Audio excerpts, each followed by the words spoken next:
την ομάδα που θα ασχολείται με το site.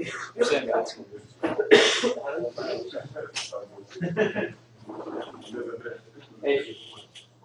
Ναι, το θα σε λεφτά.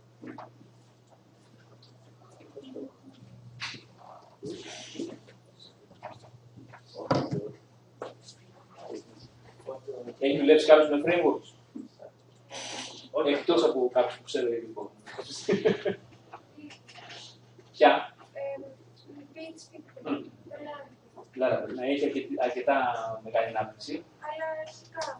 Είναι λίγο πιο πολύπλοκο σύστημα και όλα αυτά. Γι' αυτό έχω επιλέξει. Αυτό είναι λίγο πιο απλό. Είναι και κάποιο έχει σταματήσει πλέον. Όχι.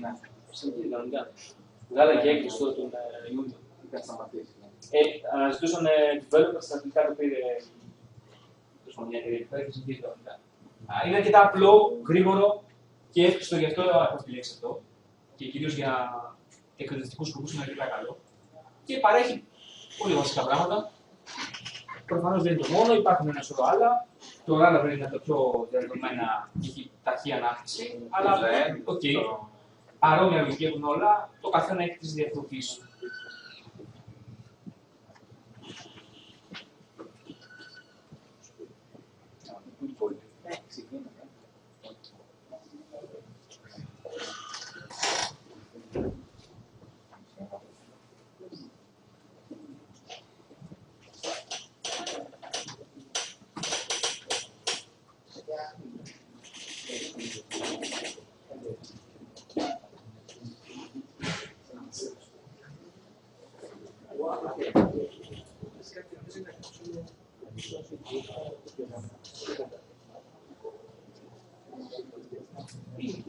Να ξεκινήσουμε. Θα δούμε.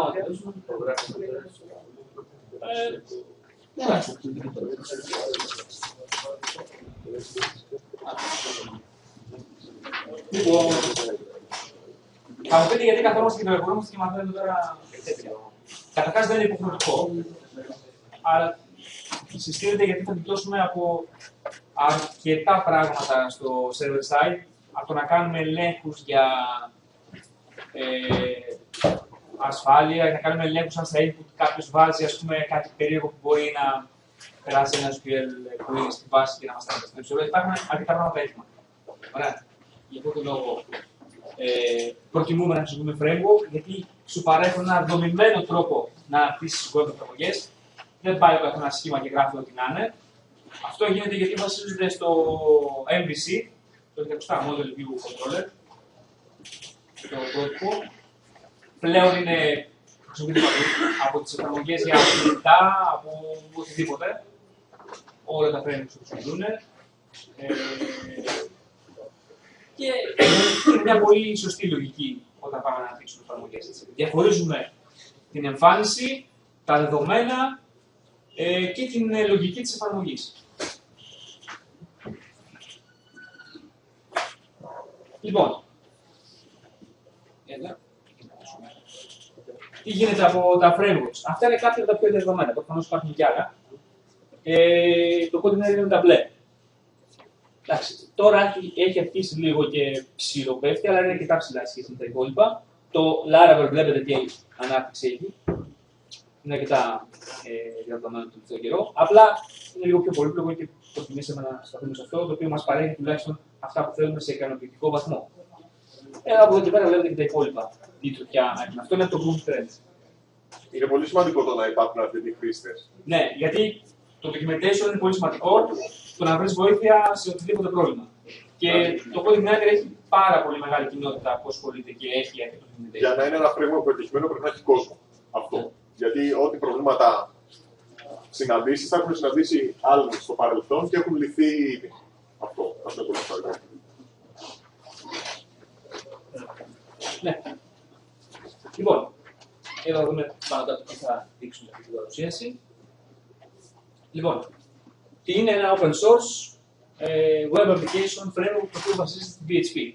Είναι αρκετά ελαφρύ και χρειάζεται πολύ λίγα πράγματα σε κάρασμα προκειμένου να φτιάξει γρήγορα μια web εφαρμογή. Βασίζεται στο MVC, οι απαιτήσεις του είναι αυτές εδώ, θέλουν PHP και μια database. Προφανώς μπορούμε να το διασυνδέσουμε και με περισσότερες από μία βάση. Είναι αρκετά εύκολο γι' αυτό, αν θέλουμε να στέλνουμε δεδομένα σε πολλές βάσεις. Μπορεί στις απαιτήσεις μιας εφαρμογής να απαιτείται και αυτό. Διασυνδέουμε όσες βάσεις θέλουμε, δεν υπάρχει κανένα πρόβλημα. Είναι εύκολα κατανοήσιμο, δηλαδή έχει απλή λογική και μπορεί κάποιος εύκολα να καταλάβει και να ξεκινήσει γρήγορα να αναπτύσσει εκεί πέρα. Άμα καταλάβει το MVC, μετά προχωράει πολύ γρήγορα. Έχει αρκετά ενεργό community και πάρα πολύ καλό documentation. Εδώ είναι λίγο το πώς δουλεύει το CodeIgniter. Υπάρχει το IndexPHP, το οποίο καθορίζει όταν εμείς πάμε και επιλέγουμε μια σελίδα, για παράδειγμα, ένα view στην ουσία, στο τέλος, γίνονται διάφοροι έλεγχοι, φορτώνονται διάφορες βιβλιοθήκες και μπορούμε και εμείς εύκολα να ενσωματώσουμε ή να αναπτύξουμε μια βιβλιοθήκη. Και η λογική είναι ότι υπάρχει ένας controller, ο οποίος διαχειρίζεται τα δεδομένα που έρχονται. Υπάρχει η λογική της εφαρμογής εκεί μέσα ενσωματωμένη και αυτός, αναλόγως του τι στέλνουμε, θα καθορίσει ποιο view θα μας έρθει και τι δεδομένα θα μας δείξει αυτό το view. Θα το δούμε λίγο πιο αναλυτικά παρακάτω. Εδώ είναι η δομή των φακέλων του framework αυτού. Υπάρχει ένας φάκελος application που εκεί μέσα είναι πιο σημαντικά πράγματα. Σε αυτό το φάκελο υπάρχει ένας φάκελος config που θα βάζουμε τα αρχεία ρυθμίσεων. Εκεί καθορίζεται το URL της εφαρμογής και διάφορα άλλα πράγματα. Τη σύνδεση με τη βάση κτλ. Από εκεί και πέρα, ό,τι έχει να κάνει με controllers, θα βάζουμε σε ένα φάκελο controllers. Στην ουσία φτιάχνουμε PHP classes στο φάκελο controllers. Εκεί θα έχουμε τη λογική της εφαρμογής. Επίσης, models. Εδώ θα έχουμε ό,τι έχει να κάνει με το πάρε δώσει στη βάση. Για να επικοινωνήσουμε τη βάση, δεν το κάνουμε χύμα. Ο controller θα χρησιμοποιήσει ένα model το οποίο θα επικοινωνήσει τη βάση. Άρα, ό,τι έχει να κάνει με τη βάση, πάει στο φάκελο models. Δηλαδή, εκεί θα χτίσουμε μια PHP class ή περισσότερες και θα επικοινωνούμε τη βάση για να κάνουμε ό,τι χρειάζεται. Ωραία. Και στο τέλος, views. Εδώ θα είναι το HTML output που θα βλέπει ο χρήστης. Η λογική είναι ότι ο controller καθορίζει τι θα δείξει το view και με τι θα επικοινωνήσει τη βάση προκειμένου να φέρει ή να δώσει δεδομένα. Σιγά σιγά με κάποια πρακτικά παραδείγματα θα το καταλάβετε περισσότερο και κυρίως να διαβάσετε το υλικό το οποίο θα ανεβάσουν πάνω που είναι έτοιμο για το documentation. Πώς φτιάχνω απλά πράγματα για να δουλεύει πολύ τη λογική. Η λογική του είναι segment-based, οπότε μπορούμε να περνάμε παραμέτρους από το URL, να καθορίζουμε ποιος controller θα καλεστεί και ποια συγκεκριμένη μέθοδο του controller. Φανταστείτε το controller είναι μια κλάση και αυτή η κλάση έχει μεθόδους και μέσα σε αυτές τις μεθόδους μπορούμε να βρούμε παραμέτρους, είτε με get είτε με post. Ωραία. Εδώ είναι η λογική του MVC. Κάνουμε request. Ο έλεγχος, αυτό που θα καλέσουμε, θα είναι κάποιος controller και συγκεκριμένα μια function. Το αν θα το περάσουμε παραμέτρους ή όχι εξαρτάται την εφαρμογή. Αλλά αυτός δεν θα καθορίσει αν θα πρέπει να επικοινωνήσει με τη βάση, δηλαδή με μια άλλη κλάση που είναι δομημένη στο model και θα καλέσουμε μια μέθοδο, π.χ. write του database, κάτι συγκεκριμένο. Και αυτός θα καθορίσει όταν είναι να κάνει ό,τι ελέγχος είναι να κάνει και να πάρει να στείλει δεδομένα, ποιο view θα καλέσει για να δείξει το χρήστη. Έχετε ξαναδεί καθόλου το MVC, είναι η πρώτη φορά. Κάποιοι δεν έχετε ξαναδεί σίγουρα. Για ποιους είναι η πρώτη φορά. Ωραία, είναι αρκετή. Ωραία. Αυτό είναι αρκετά κοινό και θα το δείτε μπροστά σας πάρα πολλές φορές. Ό,τι και να κάνετε, ό,τι framework να χρησιμοποιήσετε, ακόμα και ανάπτυξη εφαρμογών σε κινητά να κάνετε native, θα το δείτε μπροστά σας. Δεν υπάρχει να γλιτώσετε από αυτό. Και είναι να εξηγήσω λίγο την λογική. Έχεις κάποιο interface από το οποίο περνάνε όλα τα requests. Για να είναι δομημένο ο κώδικας, δεν πας να γράψεις functions οπουδήποτε. Δεν σημαίνει ότι απαγορεύεται, αλλά το ίδιο το framework σε καθοδηγεί να γράψει συγκεκριμένα πράγματα σε συγκεκριμένα σημεία. Για να μπορεί να είναι συγκεντρωμένα και ο καθένας να μπορεί να ελέγξει συγκεκριμένα κομμάτια κώδικα. Δηλαδή, αυτό που είπαμε πριν, ό,τι έχει να κάνει με βάση, με πάρε εδώ στη βάση, φτιάχνει συγκεκριμένες συναρτήσεις σε μια κλάση που θα είναι στο φάκελο models. Αυτό δεν μπορεί να το καλέσει από το browser. Δεν υπάρχει κάποιο URL το οποίο θα το καλέσει και να το σου φέρει κάτι. Δεν σου επιτρέπει την πρόσβαση σε αυτό δηλαδή το browser. Αλλά μόνο μέσα από το controller θα το καλέσει αυτό. Με αυτόν τον τρόπο μπορεί να περάσει δεδομένα, να κάνει ό,τι ελέγχου χρειάζεται να κάνει και μετά να καταλήξουν αυτά τα δεδομένα σε μια βάση ή να καταλήξει να διαβάζει δεδομένα από μια βάση και να τα στείλει σε ένα view. Την ηλικία. Άρα υπάρχει ένας δομημένος τρόπος και υπάρχουν διάφορα σημεία ελέγχου προκειμένου να κάνεις αυτό που θες χωρίς να έχεις πρόβλημα. Τώρα, εδώ μπαίνουμε σε μια παραδείγματα, αλλά πριν μπούμε σε αυτά, π.χ. το πώς θα ορίσουμε εμείς ότι θα έχουμε sessions ή όχι στην εφαρμογή. Το ορίζουμε σε ένα complete αυτή, είναι αρκετά απλό. Επίσης, μας παρέχει κρυπτογράφηση στο session. Βάζουμε ένα κλειδί και όλα τα δεδομένα στο session είναι κρυπτογραφημένα. Άρα, αν κάποιος να αποκτήσει πρόσβαση στα δεδομένα, θα βλέπει διάφορα πουλάκια και δεν καταλαβαίνει τι είναι. Σημαντικό σημείο στην ασφάλεια. Επίσης, υπάρχει ένα νομίζω λέγεται XSS filtering, στο οποίο τι σημαίνει, αν κάποιος πάει να περάσει ένα SQL query σε ένα input, αυτόματα στο config μπορούμε να ορίσουμε αυτά να τα κόβει. Άρα, γλιτώνουμε από διάφορους ελέγχους. Ένα άλλο στοιχείο. Όταν πάμε και φτιάχνουμε μια φόρμα, μπορούμε να κάνουμε validation. Π.χ. για το αν κάτι είναι mail ή όχι, υπάρχει και έτοιμη συνάρτηση. Του λες αυτό θέλει να είναι mail, αυτό θέλει να έχει μέγεθος τόσο με τόσο. Δεν χρειάζεται καν να γράψεις κώδικα. Είναι έτοιμες συναρτήσεις που τις έχει ενσωματωμένες στο framework. Ωραία. Τώρα από εκεί και πέρα στο client, αν θες, μπορείς να βάζεις και JavaScript, να κάνει τον πρώτο έλεγχο και μετά θα κάνεις και το validation στο server. Έτσι. Αυτό είναι λογικό. Δεν πρέπει να αφήνεις το server να περνά πράγματα έτσι, ούτως ή άλλως. Πάντα κάνεις ελέγχους. Άρα μας παρέχει αρκετές τέτοιες ευκολίες. Εδώ βλέπουμε ένα παράδειγμα πώς φτιάχνουμε έναν controller. Τι είναι μια κλάση PHP. Ωραία. Τι σημαίνει ότι κάποιος είναι controller? Πρώτον, ότι είναι στον φάκελο controllers και δεύτερον, ότι κάνει extend την κλάση CI controller. Έτσι λέγεται στο κωδικάκι. Άρα, αν φτιάξουμε μια κλάση η οποία είναι αποθηκευμένη στο φάκελο controllers, το λέμε ξέρω mycontroller.php, με αυτόν τον τρόπο φτιάχνουμε μεθόδους στο controller. Μπορούμε να φτιάξουμε constructor και από εκεί και πέρα μπορούμε να φορτώνουμε models. Βλέπετε, τα models είναι κλάσεις οι οποίες είναι φτιαγμένες στο φάκελο models. Αν θέλουμε να αποκτήσουμε πρόσβαση σε ένα συγκεκριμένο model, το φορτώνουμε από εδώ. Βέβαια, υπάρχει και τρόπος να το φορτώσει αυτά όλα μαζί από την αρχή της εφαρμογής. Εξαρτάται αν το καλείς συχνά ή όχι. Αυτά σιγά σιγά στην πορεία θα τα διαπιστώσετε και μόνοι σας. Τώρα από εκεί πέρα, τη στιγμή που έχεις ένα controller, πας και ορίζεις functions. Index, get, κάτι κτλ. Ωραία. Η λογική ποια είναι τώρα? Ότι όταν. Τώρα να το κάνουμε ένα παράδειγμα.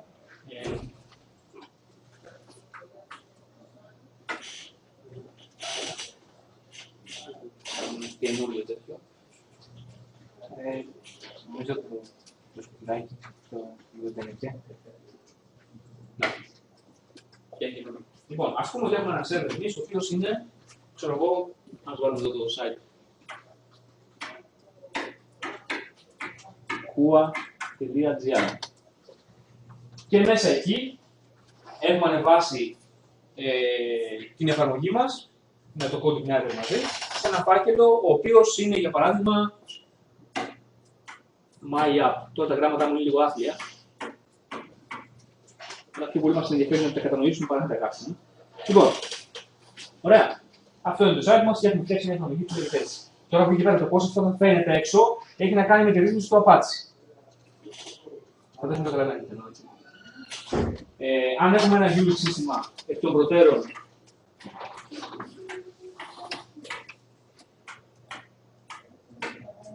αυτός ο φάκελος βγαίνει στο web, ο www, παράδειγμα αυτό, σε κάποιον άλλο server μπορεί να είναι κάποιος άλλος φάκελος, εμείς το ρυθμίσουμε. Άρα αν έχουμε αυτόν τον φάκελο εδώ μέσα, εξαρτάται τι έχουμε ορίσει εμείς στον Apache προκειμένου να δούμε την εφαρμογή μας απ' έξω. Αν πούμε ότι αυτό εδώ δείχνει κάπου εδώ, αν θέλουμε να δούμε αυτή την εφαρμογή που είναι στο server, το URL θα είναι αυτό εδώ. Είναι εντάξει με αυτό? Άρα, αν καλέσουμε αυτό, θα δούμε την εφαρμογή που έχουμε στήσει εμείς. Τώρα, ας πούμε ότι έχουμε ένα controller εδώ πέρα, το οποίο λέγεται products, και ο οποίος είναι ελεγχημένο στο CodeIgnite, το οποίο είναι εγκαταστημένο στο φάκελο My App. Πώς θα φτάσουμε στο σημείο να καλέσουμε μία συνάρτηση αυτού του controller? Το URL το οποίο θα καλέσουμε είναι το εξής. Αυτή εδώ είναι ο φάκελος που είναι η εφαρμογή μας. Μετά βάζουμε το όνομα του controller. Πριν από αυτό, θα πρέπει να βάλουμε το index PHP. Και μετά να συνεχίσουμε με το όνομα του controller. Υπάρχει λίγο τρόπος με το htaccess να το παρακάμψουμε αυτό εδώ και να μην το χρησιμοποιούμε καν. Εντάξει, αλλά αν δεν το ρυθμίζουμε εμείς εκ των προτέρων, για να φτάσουμε σε ένα controller, βάζουμε server name, αν είναι σε κάποιο υποφάκελο στο document root, index PHP και μετά το όνομα του controller. Ποιος είναι ο controller μας εδώ? Ο products. Έτσι λέγεται. Άρα εδώ βάζουμε products. Ωραία, φτάσαμε στο controller. Ναι, όχι εδώ. Α, εντάξει.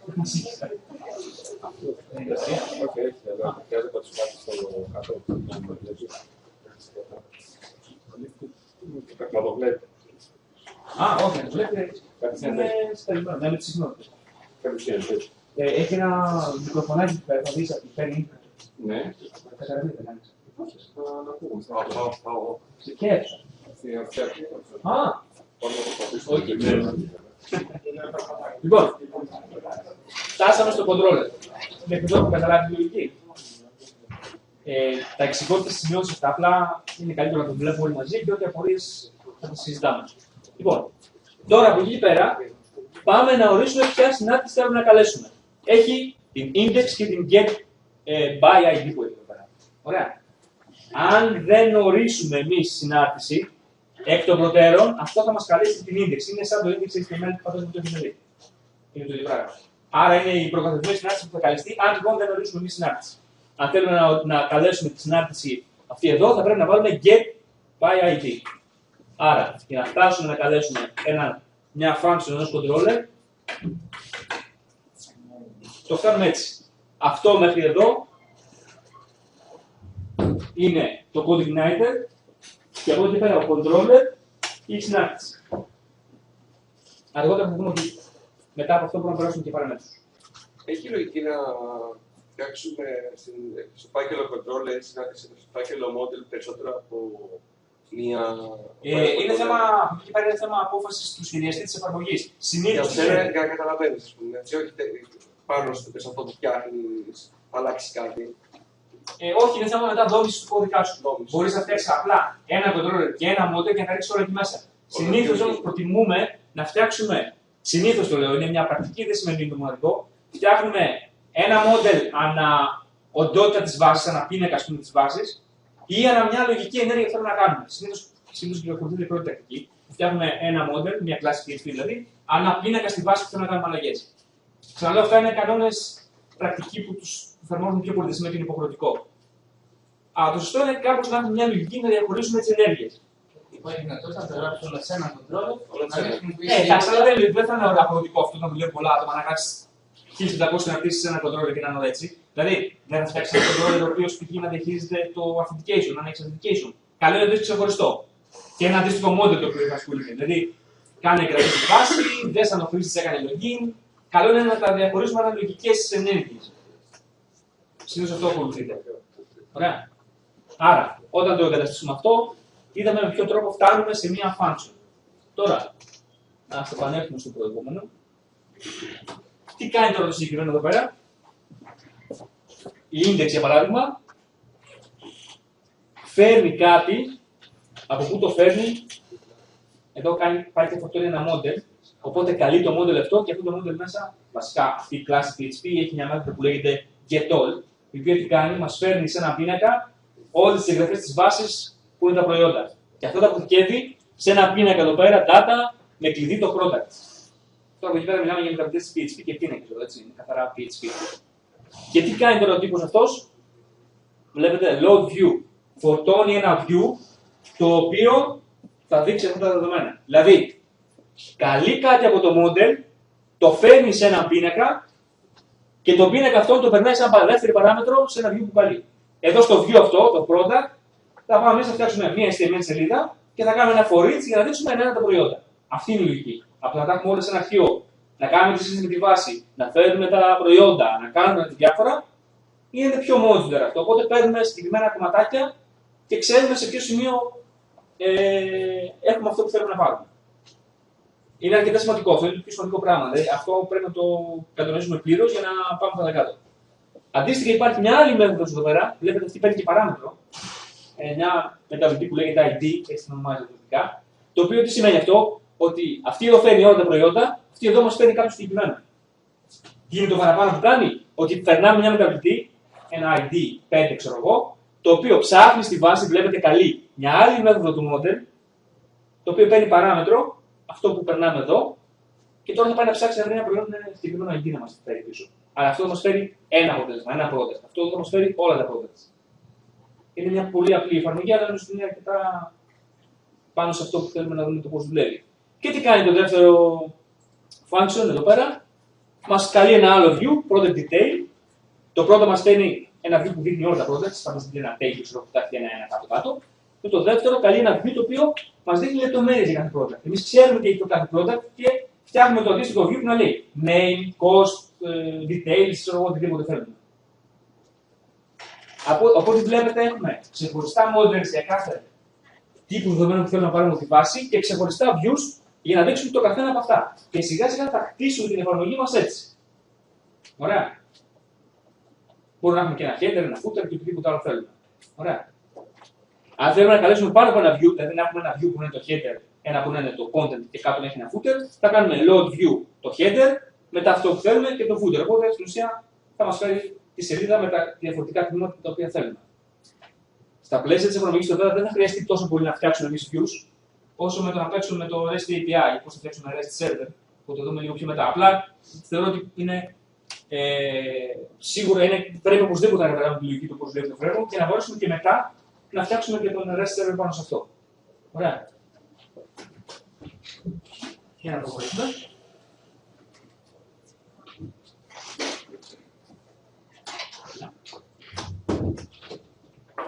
Εδώ είναι το model. Θυμάστε πριν ότι είχαμε δύο συναρτήσεις στο model. Μία μας έφερε όλα τα προϊόντα και άλλη μας έφερε ένα προϊόν. Τι γίνεται εδώ πέρα, έχουμε μια snappy μέθοδος, getAll.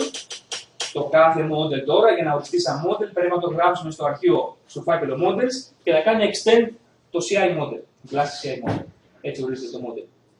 Από εκεί και πέρα, αν θέλουμε να έχουμε constructor ή extractor, το model θεωρητικά για να δουλέψει σημαίνει ότι πρέπει να συνδεθούμε με τη βάση. Οπότε κάνει load ένα library που είναι η βάση. Είναι μια εγγραφή στο config αρχείο που λέμε η βάση είναι αυτή, το username είναι αυτό, το password είναι αυτό. Τα ρίζουμε μια φορά και τελειώνει η ιστορία. Άρα έχουμε σύνδεση με τη βάση κατευθείαν. Δεν χρειαζόμαστε κάθε φορά να κάνουμε connect ή οτιδήποτε. Το διαχειρίζεται το framework αυτό, έτσι. Η getAll. Τι κάνει, εδώ κανονικά πάμε και τρέχουμε query στη βάση. Αλλά υπάρχουν τα λεγόμενα active records, όπως τα λέει το CodeIgniter. Άλλα framework έχουν διαφορετική λογική, αλλά το ίδιο πράγμα κάνουν. Προσπαθούν σε βελτιώσουν όταν γράφει SQL queries, παρέχοντα σου έτοιμα πράγματα. Π.χ. αυτό εδώ το thisDB get σου φέρνει όλα τα περιεχόμενα του πίνακα products. Αντί να γράψει select asterisk from products, γράφει αυτό. Προσπαθεί να σε διευκολύνει με τα SQL queries. Αυτό. Αν κάποιο δεν γουστάρει αυτά, γράφει SQL queries. Ό,τι ο καθένα θέλει, έτσι. Αντίστοιχα, με το get υπάρχει και το where. Που εδώ του λέμε ότι το product ID θέλουμε να είναι αυτό.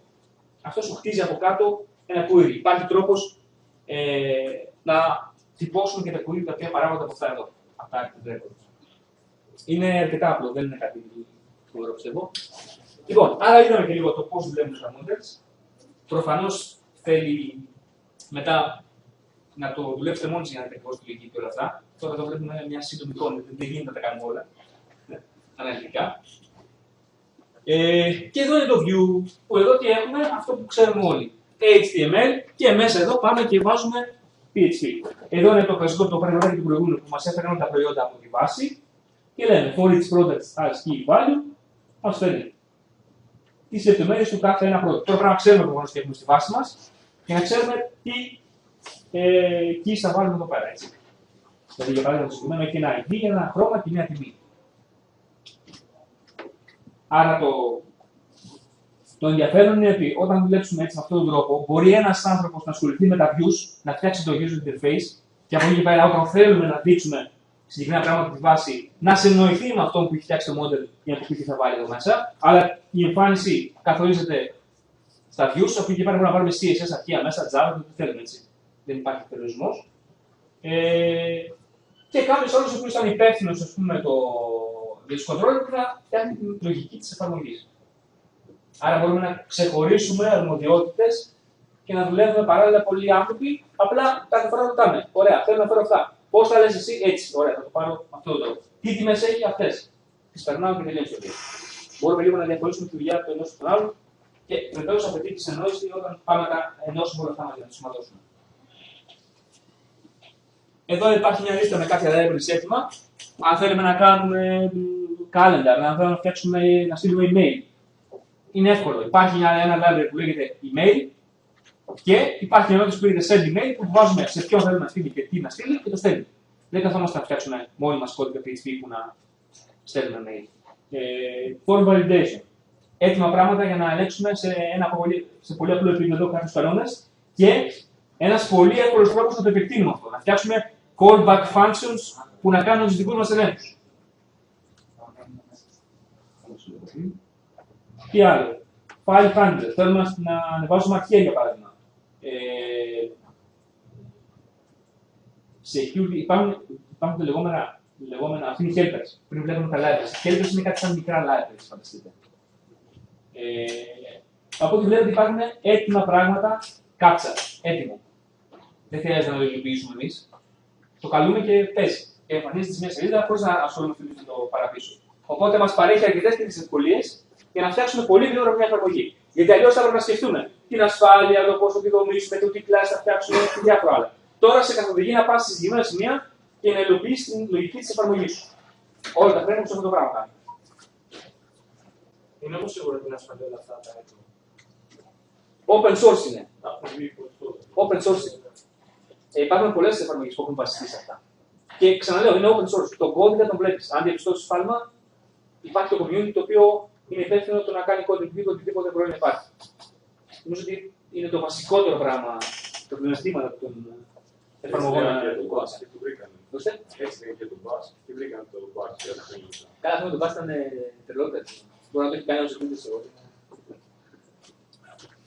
Λοιπόν, δεν είναι active records που είδαμε λίγο πιο πριν, οπότε είδαμε ότι αυτό μας παράγει αυτό. Μπορούμε να περάσουμε και limits εδώ πέρα, σαν παραμέτρους, σαν έξτρα παραμέτρους, σε πολλές από αυτές τις συναρτήσεις.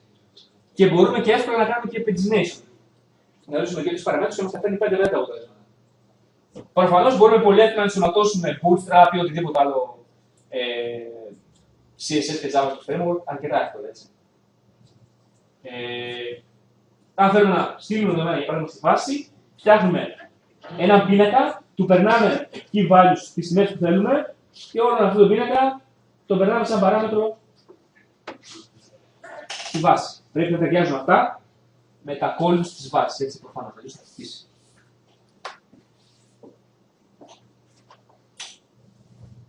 Εδώ είναι κάποια χρήσιμα libraries και helpers, τα οποία συνήθως το χρησιμοποιούμε. Πολύ σημαντικό, session encryption όπως είπαμε πριν. Και αυτό. Και εδώ κάποια links. Προτείνω όσοι ασχολούνται με το server site να τα μελετήσετε αρκετά με τα links, όπως και το υλικό το οποίο θα ανεβάζουμε πάνω του. Απλά από το μηδέν πώς φτιάχνω, ξέρω εγώ, login ενός χρήστη ή πώς στέλνω mail, πώς κάνω Ajax calls. Είναι αρκετά απλό.